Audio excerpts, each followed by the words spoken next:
I want to introduce our next speaker, who has 35 years of experience in cultural resource management and over a decade working on marine sanctuary campaign.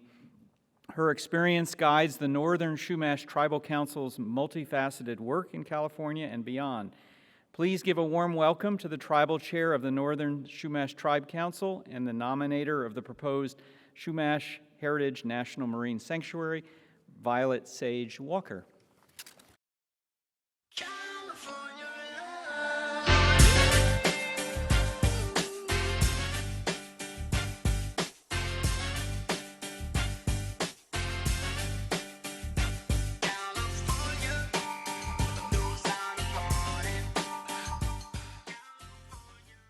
Aku.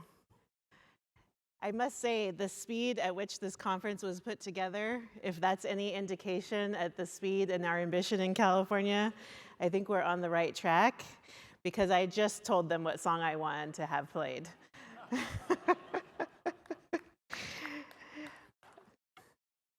Anyways, I would like to thank everybody for coming and participating.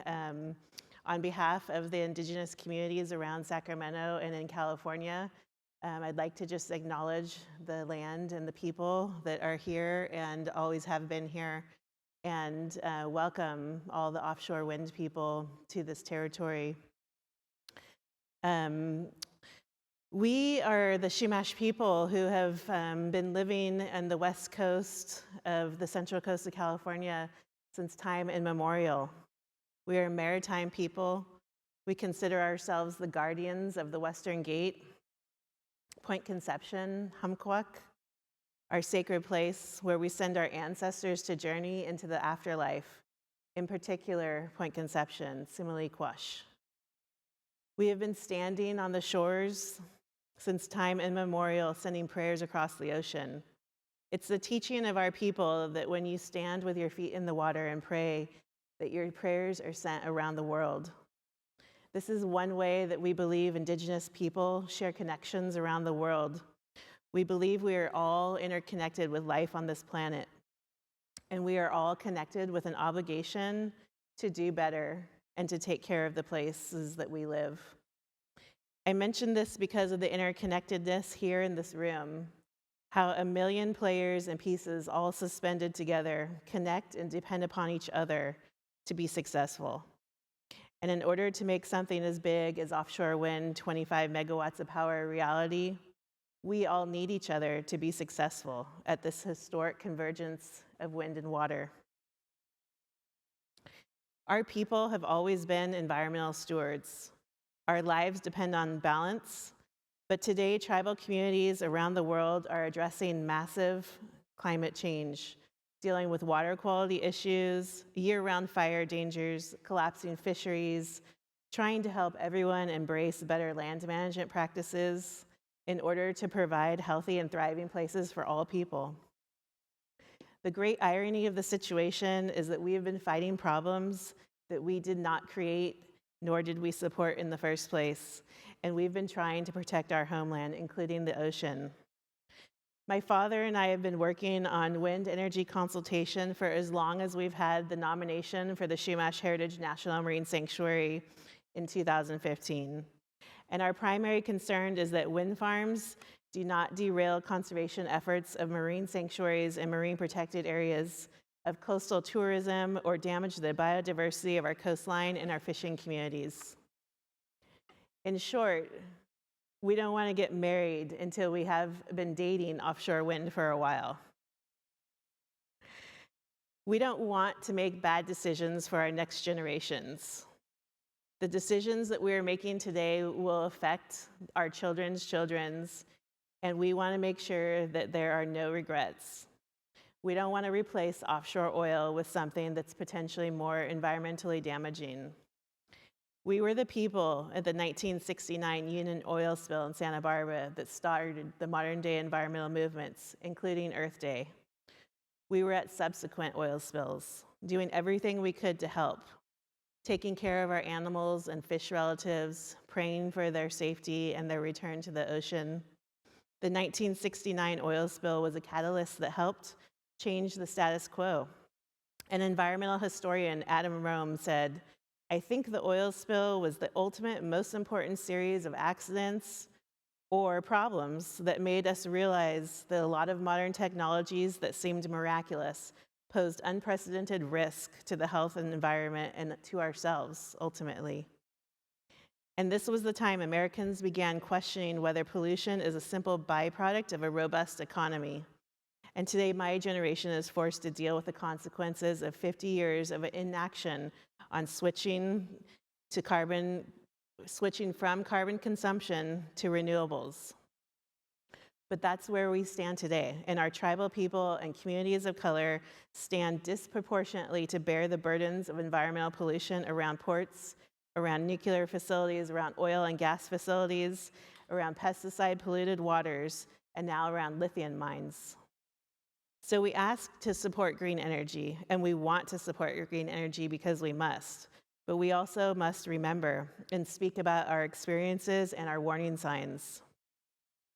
Solar and wind already ripped through our communities, destroying sacred sites, burials, animal habitats, and leaving marginalized communities worse off than they were before. We've seen it firsthand, and we've been saying that community benefits need to be long-term, meaningful, and make drastic changes to the infrastructure around renewables. We know our land, our heritage sites, and our people have been disregarded by green energy projects in the past. And like the previous speaker said, we don't want this to be another gold rush. We don't want offshore wind to be the trifecta. Yet we remain hopeful. We remain hopeful that offshore wind will not be like its predecessors. We keep showing up because we are the first to face the direct consequences of climate change due to our dependency upon and close relationship to the environment and its resources. We have a special connection with the land and water, and climate change threatens our livelihoods, our food sources, and our cultural practices. And it's imperative that we are not bombarded with the urgency to make poor decisions based on desperation for energy. We are sympathetic to the needs of California and California development, and transition from nuclear to wind and green renewables needs to coincide with the promises made to California. And do not delay in protecting the animals and the plants and the ocean and the land from further harmful activities or cause harm to our people, both spiritually, physically, or economically. Since the beginning of this project, we have been asking for more conservation efforts. Tribes and scientists together have the knowledge and resources to slow and reverse ocean acidification, which is experiencing at twice the normal rate in this area of the Central Coast. For more than 40 years, we've been advocating for the establishment of the proposed Chumash Heritage National Marine Sanctuary that you see in pink highlighted. In 2013, my father, Fred Collins, and the Northern Chumash Tribal Council launched a campaign to secure the formal designation with NOAA. In 2015, the nomination was becoming a reality. We are now on the brink of seeing this dream and reality, but we don't have the luxury of delay. We want to collaborate with offshore wind, but first we must protect the water and the animals and have a cooperative approach with wind and water. The Chumash Heritage National Marine Sanctuary provides an exceptional opportunity to advance the first tribally led and nominated marine sanctuary in the United States, setting a precedent for elevating indigenous perspectives and cultural values in ocean conservation.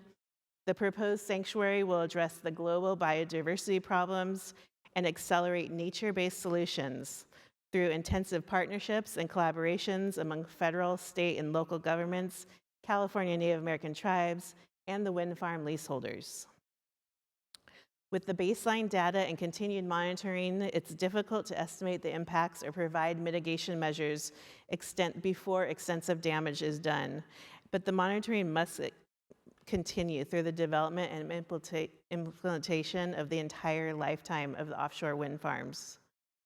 And we are already doing this. We want the tribes to partner with the Chumash Heritage National Marine Sanctuary, other national marine sanctuaries, and marine protected areas to develop the standard for baseline monitoring, creating databases to provide measurable, quantifiable data, statistics to elevate changes due to global climate change, industrialization, and other impacts. This will be a valuable tool in providing information around the globe to countries that want to follow behind California. Also for marine protected areas and national marine sanctuaries to develop adaptive ecosystem-based management plans.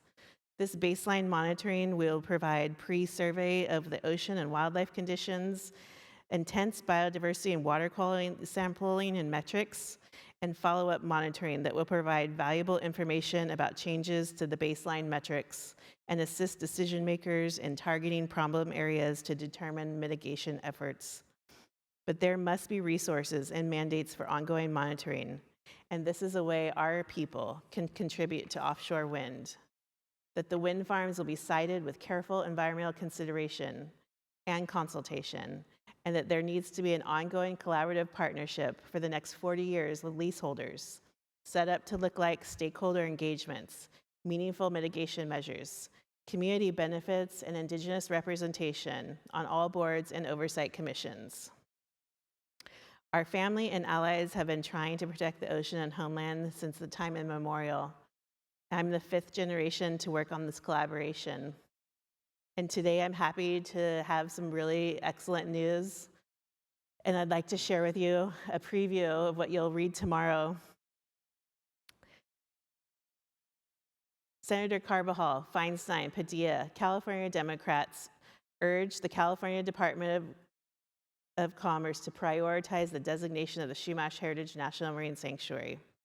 A letter was sent to Secretary Gina Raimondo today from California lawmakers emphasizing the potential benefits of the approximately 7,670 square mile sanctuary, including the ecological, biological protections for California marine life and values recognizing Native American tribes. And I quote, "It's a crucial moment, this momentum towards designation continue without delay. Lawmakers wrote that you have an opportunity to address multiple administration priorities all at once. The Chumash Heritage National Marine Sanctuary will establish protections for biologically diverse and ecologically productive regions. Designating this area as a marine sanctuary will ensure we continue to be good stewards of these natural resources while maintaining sustainable access for commercial fishing and recreational fishing." This letter was sent out today, and I encourage you all to look at this letter signed by Carbajal, Feinstein, Alex Padilla, Julia Brownlee, Mark DeSanter, John Grimindi, Jared Huffman, Sarah Jacobs, Barbara Lee, Zoe Lofgren, Grace Napoleano, Jimmy Panetta, Katie Porter, Adam Schiff, and Mark Ticano. 11 allies in conservation.